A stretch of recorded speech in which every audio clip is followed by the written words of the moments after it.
Anyway, let's talk about a little about your back history.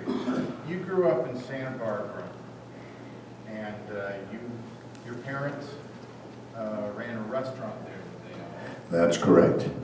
And through your high school teachers, you wound up meeting other professional cartoonists. But before that, talk about you being a geek kid in a world that geeks really weren't acknowledged at all. I think that's a good place to start. Well, you know, I think I was very fortunate to grow up in Santa Barbara.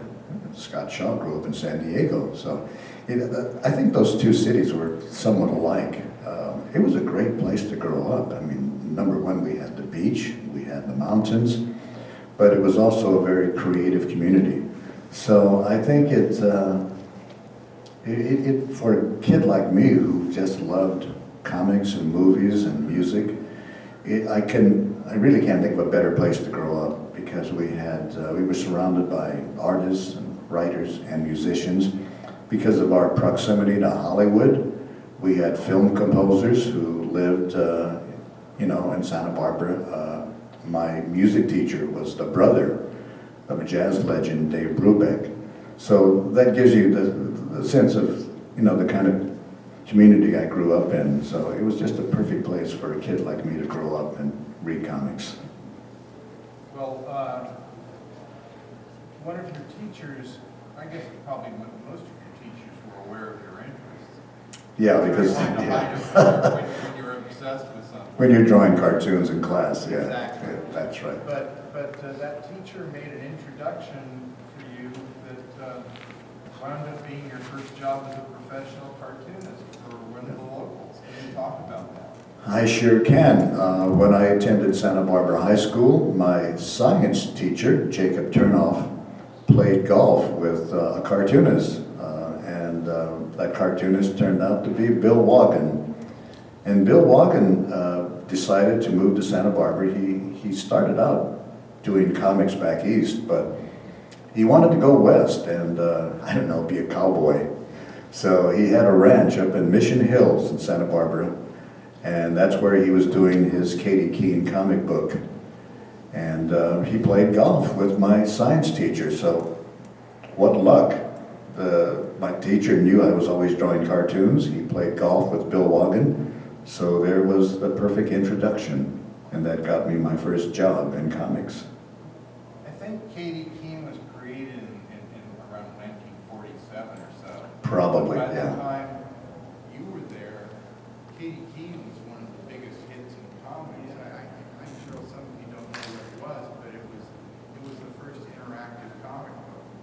Kids could send in their suggestions, or they'd send in drawings for Katie's clothing, her hairstyles, her cars, homes, pets, everything imaginable, and then they would get by that time, Billy Wagen was mainly, I guess, just plotting and laying out the stories, and you guys were helping him out. Yeah, Bill. Hey, did this go off? Yeah. Oh, okay, all right. Older guys did. Oh, now I hear myself again. Yeah, Bill started out doing everything himself. He would write the strip, he would pencil it, ink it, do all the lettering. But because the comic book proved to be so successful, he began to take on staffers who would help him get the job done. When I joined the crew up in Wagon Wheels Ranch in Santa Barbara, Bill had a number of people working for him who all seemed to have the name Bill. Like Bill Ziegler, Cassie Bill, Hazel Martin, and myself. And he might even have had a few other people who worked with him, but Bill ended up mainly writing every story, and he would do rough pencils, and then he would pass those on to his assistants who would do the finish inks. But Bill did all the lettering, though. I just remembered he didn't have a letterer, so he would do all the lettering on the comic stories himself. But boy, he had a system, and he had it going really well, because he was able to control the strip, kind of art directed, And of course, the biggest thing, as Scott mentioned, was the fact that kids could send in their designs. So young girls who wanted to design party dresses for Katie, evening gowns, sportswear, they all sent in their designs. The boys sent in mainly car designs. You know, they could design cars and airplanes and ships for our multi-millionaire character, Randy Van Ronson, who was supposedly the richest man in the world. That was back before Bill Gates. Did any horny teenage boys ever send in suggestions for Katie to be? You know, if they did, I wasn't aware of it. You know, it's funny, Bill's wife, Jane, and his daughter, Suzanne, generally would plow through the sacks of mail. And I'll tell you, Bill actually did receive, you know those big sacks of mail that the post office used to deliver if you were really, really popular, you know, like fan mail. Well, Bill would get all of this mail in from all of his fans, and I guess they were mainly teenagers and younger. But I do recall his wife and daughter would sift through all of the designs. And I think it was very rare that they ever received anything that was inappropriate. It was a different world in those days. And you know, you think today you would probably get a lot of creepy stuff in the mail. But back then it was such an innocent time. The kids just sent in, you know, designs for dresses and evening gowns, and the boys sent in cars and planes. It was a very innocent time. Well, the very fact that now you couldn't do that kind of a comic because there would be all these lawsuits going back and forth, but back then it was like just a charming little way for kids to feel they got some You bet. encouragement creatively and get their name in a comic. That's right. Not only did you get your design used in the comic book, but Bill Wagen would give you credit. So your name would appear in print. So for a lot of young kids to see their name in an Archie Comics, you know, because they designed a dress or a car, that was pretty cool. That was a lot of kids were really encouraged by that. And in time, we began to get regulars, you know, kids who would continually send us drawings and designs, you know, week after week. So Bill had a real resource there. We never had to worry about designs because the kids were doing all of the designing for us. Marvel could have done their version, and the kids could have sent in all their drawings, and then they could have used them, and then each one could say this was drawn by Stan Lee. You know, it's funny, even back then when I was working on these Archie comics, I was very much aware of Stan Lee, and of course, Stan was a topic of conversation back in the 50s, and he still is today. That's talk about longevity. We were talking about Stan Lee in 1953, and we're still talking about him today. And as I told Floyd before we came in here, I was at a convention recently where I witnessed a girl who was probably 13, 14 years old break down in tears because she found out she wasn't going to be able to beat Stan Lee. And I thought, how many teenage girls are crying over a 90-plus-year-old guy that, like he was the latest Justin Bieber or something? It was pretty funny. It's pretty amazing. Yeah. Stan is amazing. Anyway, you did this for a while you were in school, but I was doing it while in high school. But following that, what was your next step toward professionalism? Well, as much as I love comics, and believe you me, I did love comic books. And by the way, Bill even developed a comic strip. We wanted to do a Katie Keene daily comic strip. A lot of people don't know that because, well, number one, the strip never sold. Bill tried to sell it. He thought he'd had such success with comics, he thought he could do a daily strip as well, but nobody seemed to have any interest in a daily comic strip about a fashion, you know, what'd you call Katie? The fashion queen, I guess, or the pinup queen.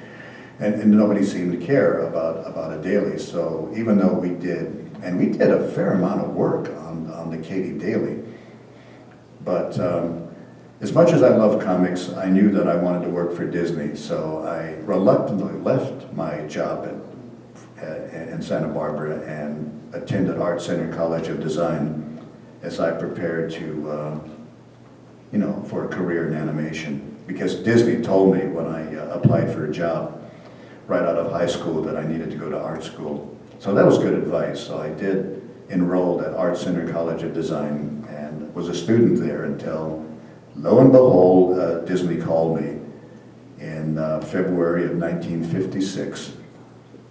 And it was very, very unexpected because I was still a kid in school, and they said, basically, hey kid, do you still want that job? And so I said, yeah. Well, they said, be here 8 o'clock Monday morning. And I was there. What was your, how did you spend your time between when you got that call at 8 o'clock on Monday morning? Were you just falling apart, or were you cool? I don't know. It's funny. I was pretty cool about it. I was surprised that Disney had called me, but I wasn't, there wasn't a panic because I had been going to school, and Art Center in those days was a pretty tough school. So they wanted to turn you into a professional, and that meant they didn't coddle us. They beat up on us because they said, you kids, if you want to be professional artists, you're going to have to learn how to knuckle down and work and meet a deadline. And so they imposed so much discipline on us at Art Center. I think I was ready. And I think I was ready for a job in the cartoon business. So I reported for work Monday morning at Disney, and I was ready to go. And so I didn't feel terrified because and there were others of us as well. We had a class of about 8 of us who were kind of like, on the firing line. They gave you 30 days of intensive training to see if you qualified to be a Disney in-betweener, because not everybody could do that goofy job. And the reason and it really was a goofy job, because I had no idea until I got to Disney what an in-betweener really was. And that is an artist who puts a drawing in the middle of 2 other drawings. Well, that concept seemed bizarre to me, but that's what an in-betweener does. You put a drawing right in between 2 other drawings. And my brain wasn't ready for that, because I thought, well, you sit down at a drawing board and you draw. So the idea of putting a drawing in between 2 other drawings was a brand new concept. So even though it was a very bizarre concept, we quickly caught on and learned how to do it. So did they give you a test at the end of the 30 days, or did they have people kind of observing you the whole time and just seeing that your arc of proficiency was good, and that you would continue to? Yeah, well, we were monitored throughout that 30-day period, and I think I like to say what Disney did, they kept all of those who were crazy enough to qualify for the job. Didn't you once say that those 8 guys, everybody made the cut? Everybody made it. My entire class made the cut, and I still remember their names. They were colleagues of mine for years. Rick Gonzalez, Tom Yakutis, Bob Ray, Tom Dejanay, Bob Foster, no, not Bob Foster, Jack Foster, Dave Mitchner, and did I name 8? No, Ruben Apodaca was in a different class. But all of us in that class, Stan Chen, I knew I forgot somebody. Stan Chen was probably the other guy. But our entire class made it, because at the end of that 30 days, they would decide who they would keep and who they would boot out, like, you do not qualify, or you're not crazy enough to be a Disney artist. So we all made it, and we started as full-fledged, Disney employees. As you reeled those names off, I didn't recognize a few of them, but the ones I did recognize, to my knowledge, I don't think Rick Gonzalez did, but a lot of those guys wound up becoming writers and gag men. Yeah. Tom Dejanay actually became a television writer. And the funny part about Dejanay was, he was a guy who was interested in making money, and when he found out that writers made more than artists, He said, well, no, I'm a writer. And he became a writer for the rest of his career. He said, I don't want to draw, I want to write because writers make more money. But he was the only one of us who did that. And Dave Michener became a director. Rick Gonzalez became a character designer for many years at Ruby Spears and Hanna-Barbera, Ruby Spears, and eventually returned to Disney, sadly, before he passed away. But Tom Yakutis, a very funny guy who could write and draw and direct, and was even a college professor for a number of years before he returned to Disney. And looked the part. He looked like a professor, yeah. Tom Yakutis was a very funny guy. Everybody always thought he was Japanese because of that, of his name, but he was Lithuanian. Tom Yakutis. Well, you wound up in the animation department for quite a while. Yes, I did. You want to talk about some of the projects you worked on? Before you went into the Army? Yeah, well, we started out doing what they call the easy stuff because we were the new kids on the block, and so they gave us simple stuff, and that was the Mickey Mouse Club, which had just started on ABC, a daily show. Mickey Mouse Club, Disneyland, cartoon shorts, Donald Duck, Goofy, that kind of thing. And we did that until maybe for about a year when Walt began to turn up the heat on getting the feature film done. Sleeping Beauty was the feature then in production. So a lot of us who were deemed worthy to work on Sleeping Beauty were pulled off the, what I call the funny stuff and put on the feature film. So a lot of guys actually preferred doing the short stuff because they said it was more fun, you know, doing the Donalds and the Goofies than having to carve out Sleeping Beauty. But I ended up working on Sleeping Beauty for two and a half years before the film was eventually finished in late 1958 and released in 1959. By the way, nobody liked it. After that film, after we had worked long and hard on Sleeping Beauty, it got scathing reviews and nobody went to see it. So there you go. You just never know. I'm sitting here thinking, when were you in the Army? What years? Because you were in Korea, so it had to have been before you were at Disney, right? No, it was during my time at Disney. I had just completed my work on Sleeping Beauty. We still had the draft in those days. And so a lot of guys, you know, were being drafted by the military. So I got drafted toward the end of Sleeping Beauty. Spent 2.5 years of active duty, 14 months in Korea. I returned to finish up working on 101 Dalmatians, and I tell you, this is the truth. I've been gone for over 2 years, and when people saw me walking into the animation building, they said, Floyd, we haven't seen you in a while. Been on vacation?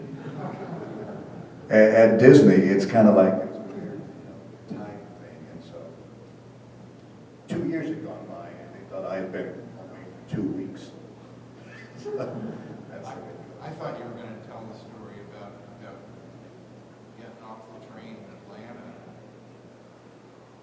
Oh, off the plane. Oh, off the plane. Yeah, when I came back to the United States, I had been in Korea and in Japan. So when I came back to the United States, we made a stop in Atlanta, Georgia, and I saw for the first time in my life signs that said "white only," which I wasn't offended. I found it hilarious because I had been tooling around Seoul, Korea, Tokyo, Japan, and wandering throughout, you know.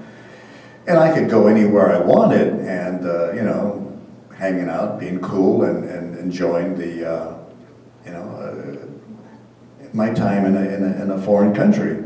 And I found it really bizarre that I returned to the United States of America and found there were places I couldn't go. It's because it said white only. And I had never experienced that kind of Southern hospitality before. Southern hospitality. Southern hostility.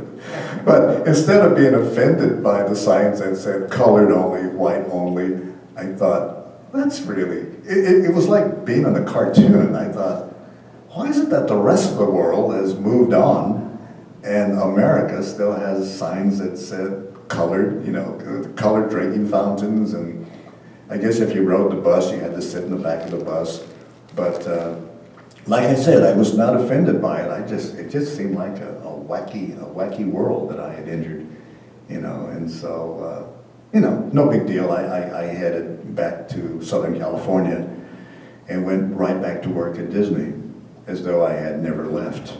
Well, not to overwhelm the interview here with topics of race, but an awful lot of people that don't know any better have made comments about, you know, Walt Disney being a racist. Yeah, Walt being a various racist, things. yeah. I think I'd be an idiot if I didn't at least bring it up enough so you could tell people what the truth was about working for Walt Disney. Yeah, well, you know, it happens with any famous person, you know, and especially once they've passed on, you know, all the rumors get started, and there are not that many people around today who work with the old man, and to tell the truth. And so even late last year, when a certain very popular and famous actress started making comments about a man she had never even met, my wife basically pushed me into writing a rebuttal about who this man really was and what his attitude was toward race and gender, and that he was not an anti-Semite and not a racist. How do I know? Well, I was at the Disney studio for 10 years when Walt Disney was still running the place. How do I know? Because I sat in meetings with Walt Disney and saw the way he treated people, the way he behaved. There were many minorities at his studio. There were many Jewish writers and artists and musicians. Hardly a thing an anti-Semite would condone if that were true. So more than once I've had to kind of do some pushback with famous people who start shooting their mouth off and calling names, and I just have to say, wait a minute, did you ever meet Walt Disney? No. So how do you know all this stuff? Well, it's what I heard, you know, it's what I read. Somebody said this, somebody said that, and I said, well, you know, frankly, you don't know what you're talking about. So I don't think this is going to stop anytime soon. But I do feel that I have a responsibility to at least tell the truth. I'm not saying that Walt Disney was a perfect man, because he wasn't. Drank too much probably, smoked too much, but in many ways, when I compare Walt Disney to the people who run Hollywood today, Walt Disney was a saint. By the way, I don't want to beat this to death, but you told me something that I was very surprised at. Obviously, Disney is anxious to exploit every movie they've ever made, put it on Laserdisc, on DVD, on Blu-ray, in the cloud, whatever. On technologies not yet invented, even. Except nobody has ever seen Song of the South in recent years unless they get something from Japan. From Japan or a bootleg copy. And yet, Song of the South is I know, a favorite among animators. They feel that some of the best animation Disney Studios ever did was in that movie. Oh yeah, the top animators even admit they never had more fun on a film than animating on Song of the South. It's just brilliant stuff. Now, the live action may seem a little, you know, not that great. I don't think the film is a brilliant film necessarily, but it's not a bad film.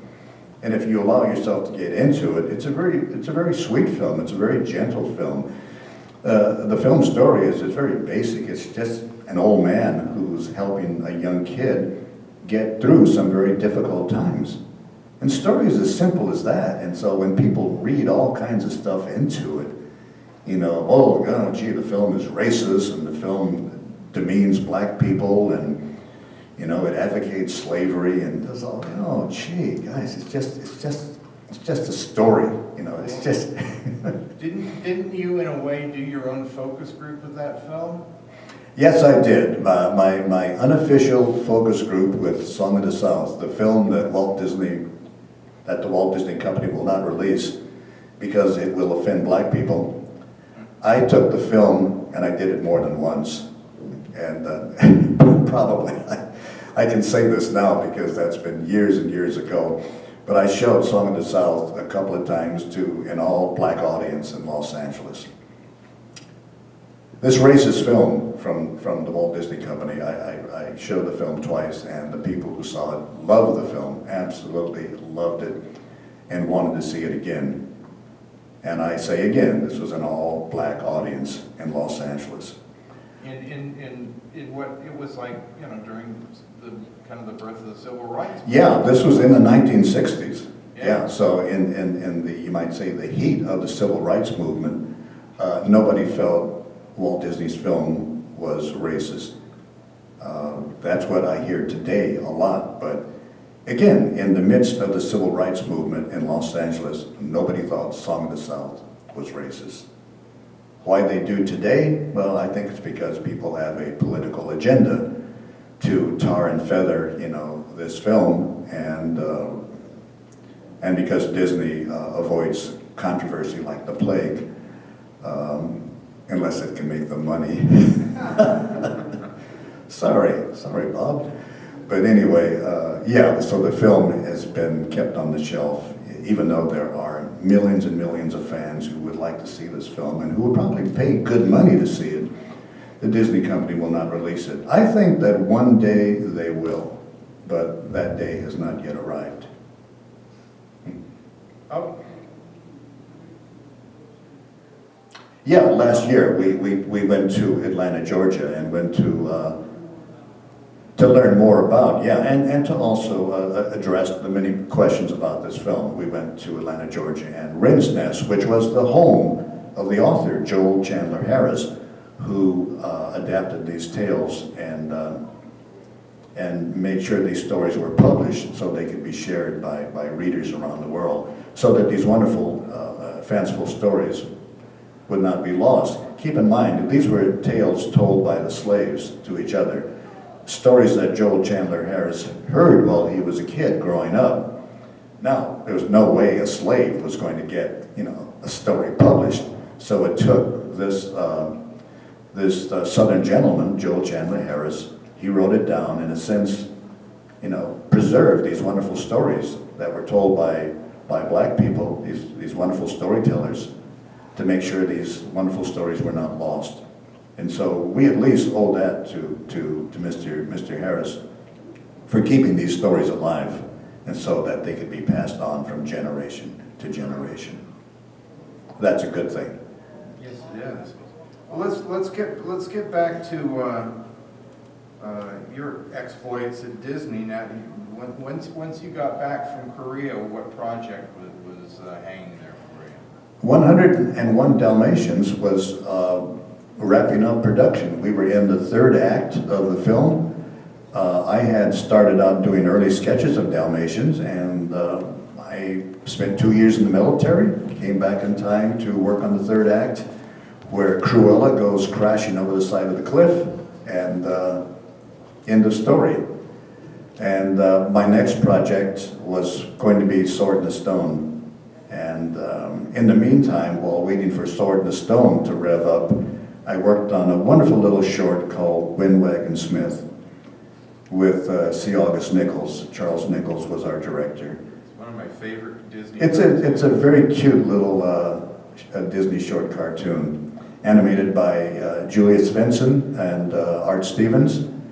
Layout man was Ernie Nordley, and backgrounds, the color styling was Walt Paragoy, the wild man of Disney, but a brilliant artist. So we had quite a team, a very small, tight-knit group. There were only 4 animators on the film.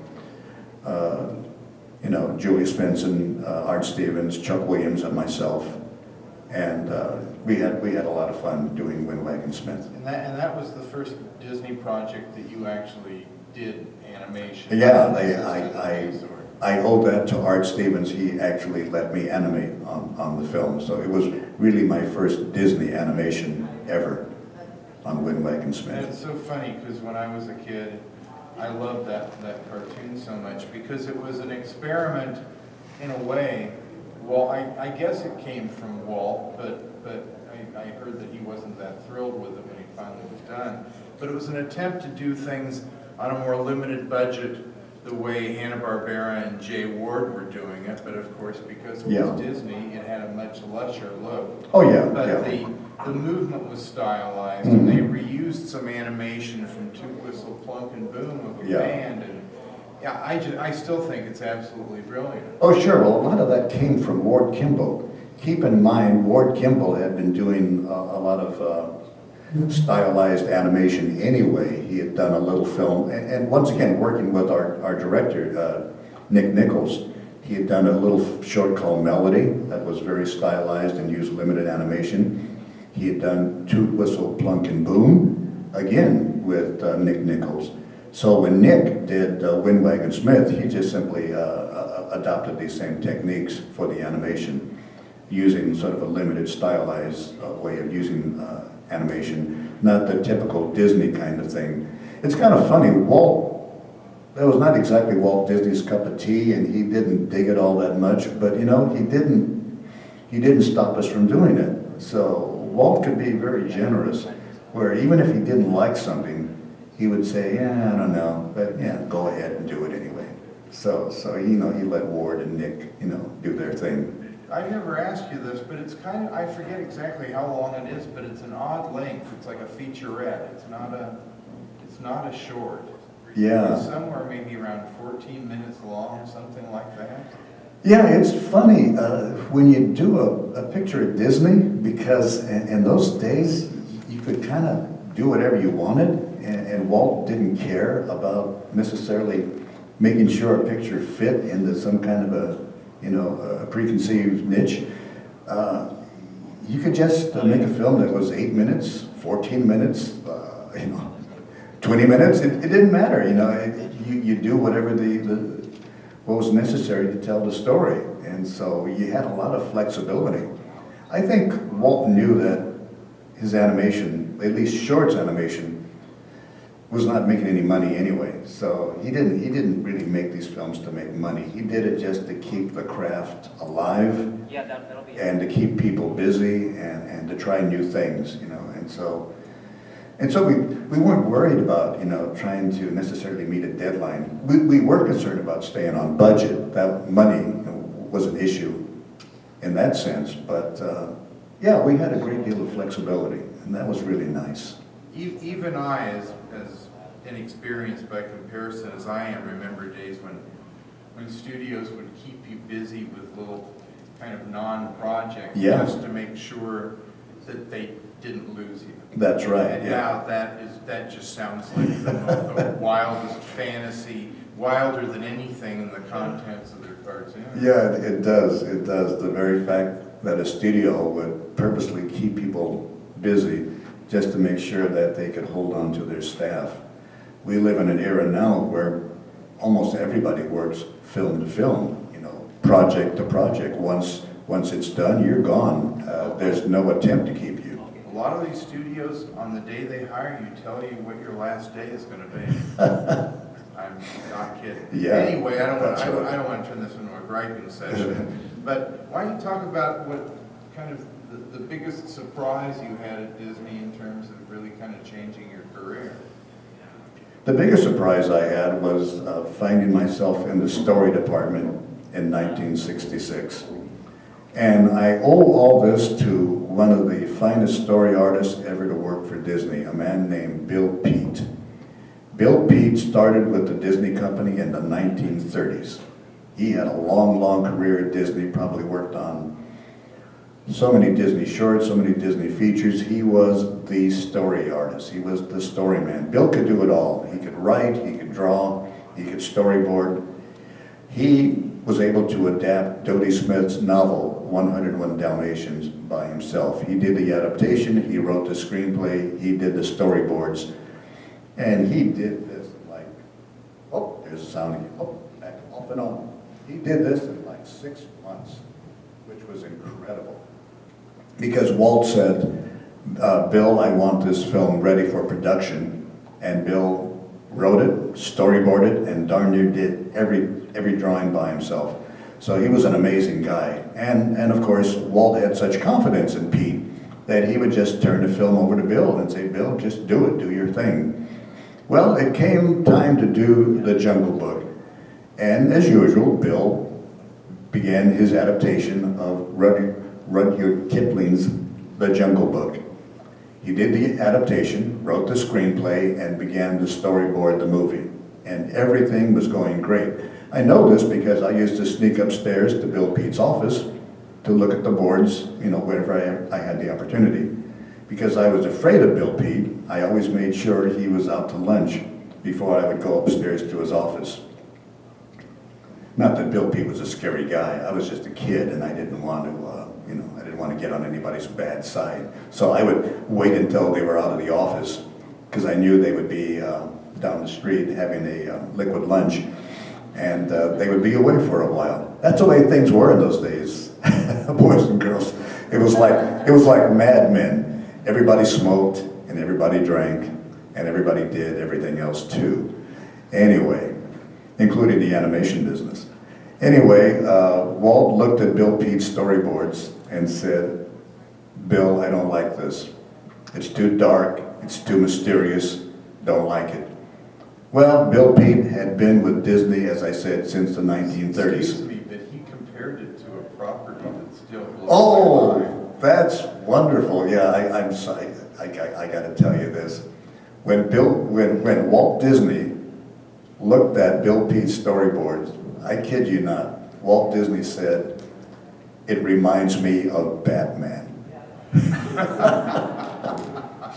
I'm not sure where he was coming from, but he said, it reminds me of Batman.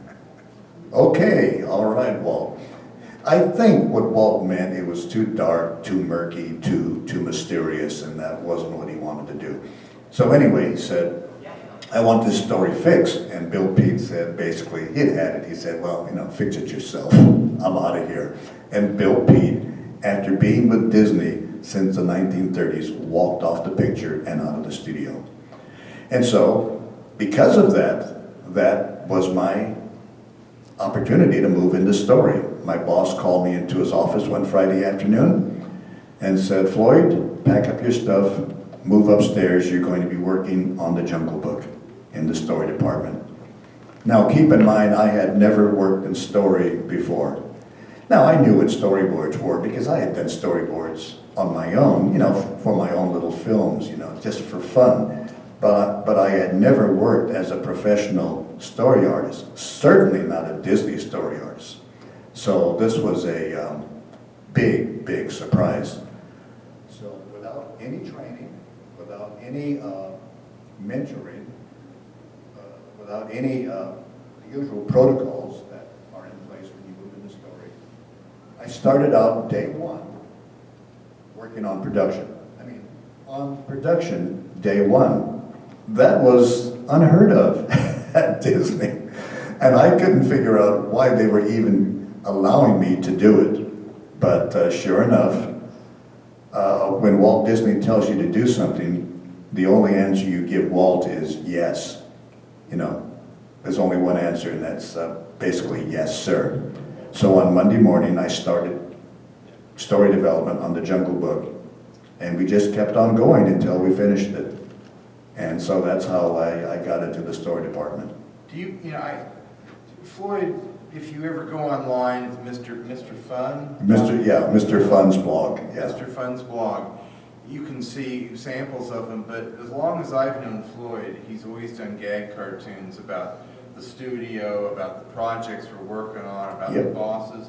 Were you doing that sort of stuff when you were a kid? Yes, I was. They got an idea? Oh, yeah. What had happened, we had this marvelous device that came into the studio in the 60s. Now, it's a very mundane thing today, but back then it was a marvel. It was a magic machine. It was called Xerox. And because we had Xerox, you could take a drawing and make a copy of it.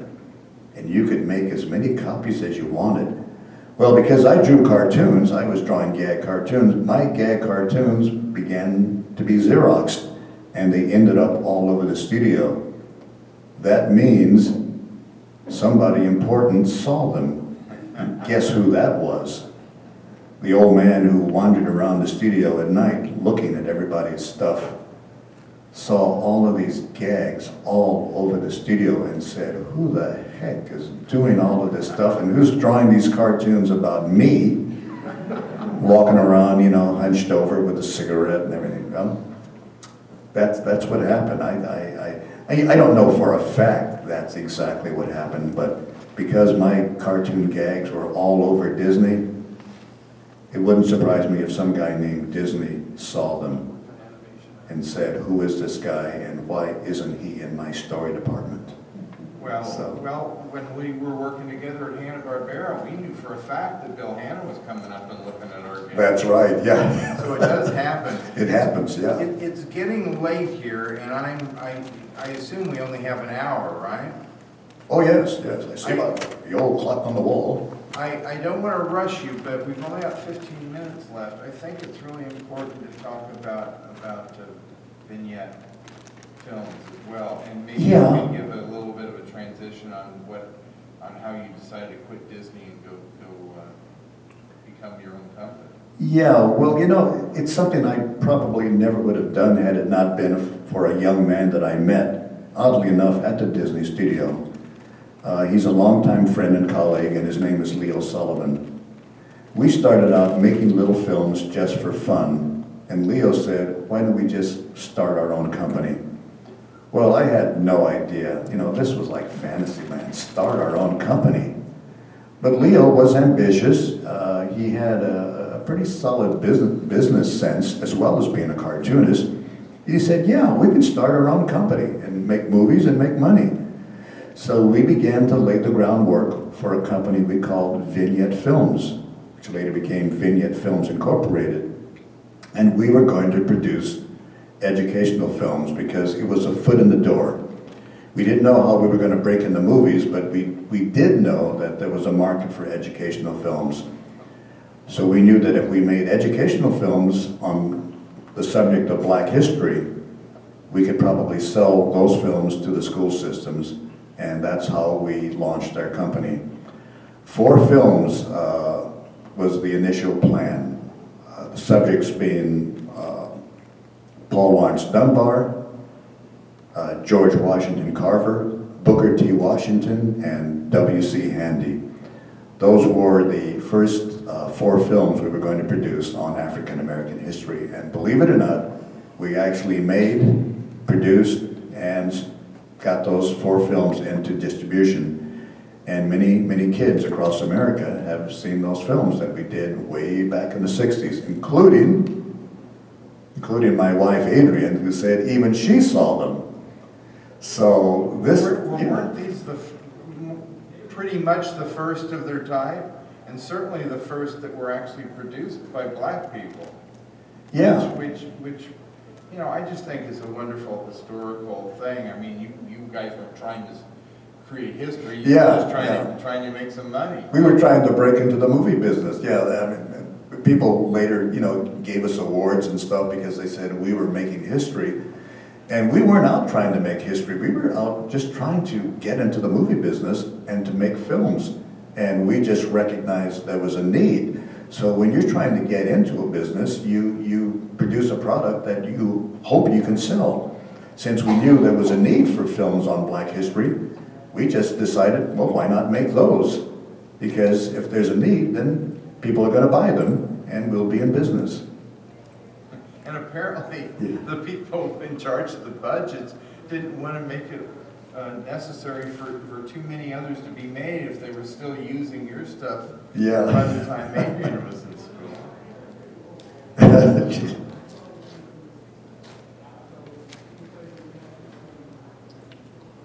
We made them in the 60s. Yeah. Oh, that's, you know, my math is bad. I was drawing during math class, okay? So was I. Was they were okay. They weren't great. Mainly you were going to say, hey, great, we get to see a movie instead of hearing the teacher.